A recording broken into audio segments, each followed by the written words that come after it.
today's video, we're going to dive into the essential strategy that can help you sell your property tax-free. That's right. Avoid capital gain taxes is essentially what this strategy is all about. This strategy I'm going to share on this video could save you tens of thousands of dollars in tax savings, especially if you are in a high-tax states like me here in California. Whether you're a seasoned investor or a first-time seller, this tip will guide you through that process, ensuring you keep more of your hard-earned money. So before we get into it, just a little disclaimer. Everything I'm sharing here is based on my knowledge and my experience. I am not a certified public accountant or a tax attorney, so for your specific scenario, please consult with your CPA and tax attorney to get advice. So first of all, let's define what is a capital gain tax and why are we talking about this. Capital gain tax is a tax imposed on the profit realized from the sale of a capital asset,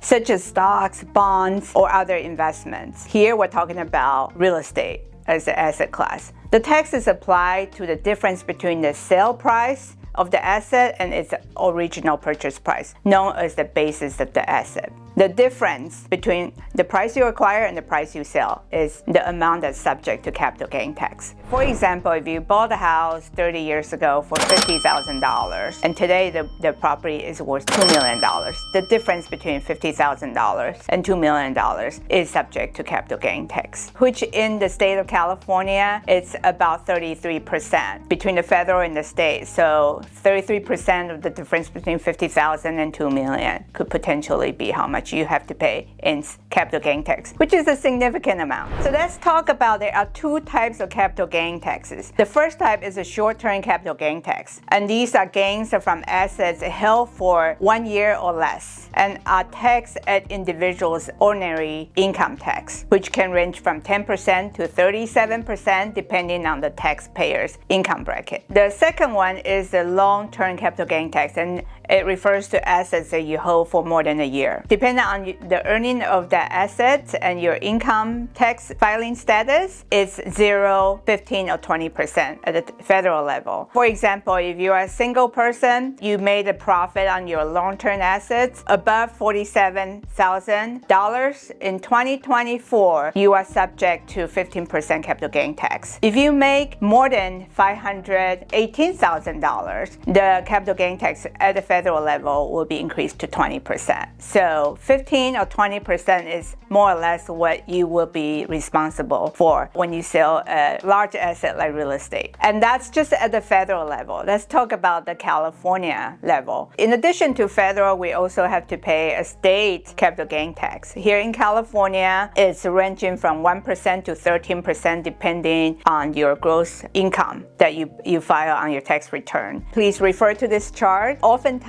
if you hold a property long enough for 30 years, most likely you're going to have to pay the highest federal capital gain tax and the highest California state capital gain tax. If an asset is held here in California and we're looking at a 33% capital gain tax rate between the federal and the states. Now you know what a capital gain tax is and how much you might potentially be taxed on depending on your income level. Let's talk about how to avoid them. So let's talk about the difference between primary home and investment property. For primary home, if you live in it for 2 out of the last 5 years, when you sell a primary home, you could essentially benefit from what we call a tax exclusion. For individual tax filer, that amount is $250,000. So what that means is that if you have a gain appreciation in the home for $250,000, that $250,000 is tax-free money to you, as long as you use the home as your primary residence 2 out of the last 5 years. For a married couple, that amount is increased to $500,000. And if this home is not occupied as your primary home, you are collecting rent on it, it's considered an investment property. And investment property, there is another tax benefit called 1031 exchange. If you rent the property out 2 out of the last 5 years, you could use the 1031 exchange strategy to defer that capital gain tax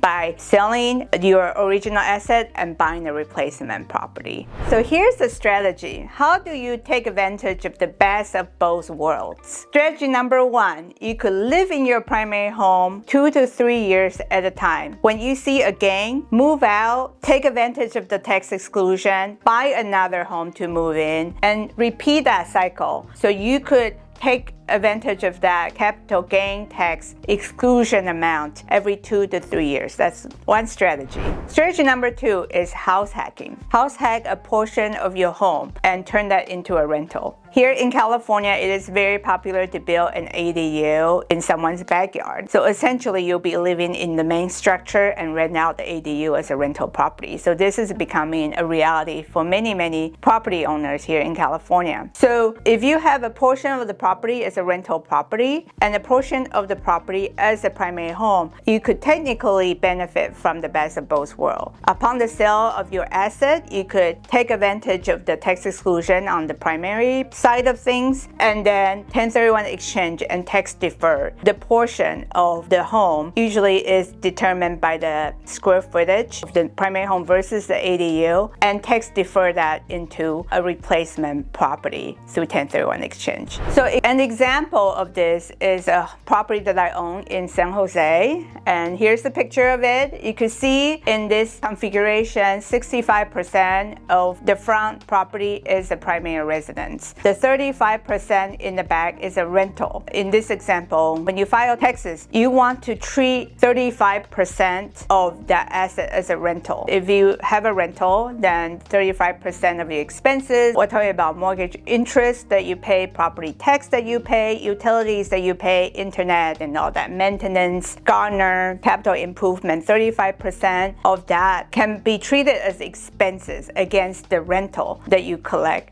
on your rental portion. You could also take depreciation on both structures. And so essentially, if you treat that part of your home as a rental, there's a lot of tax benefit that you could take advantage of. So these are just two strategies I want to share with you. Whether you own a home or looking to buy a home, just consider the long-term tax consequences and ways to avoid them. Now you know how to avoid capital gain tax when you sell your real estate. You may want to learn how a 1031 exchange can significantly boost your cash flow. If you want to hear more about it, sign up at the link below for my upcoming 1031 exchange webinar.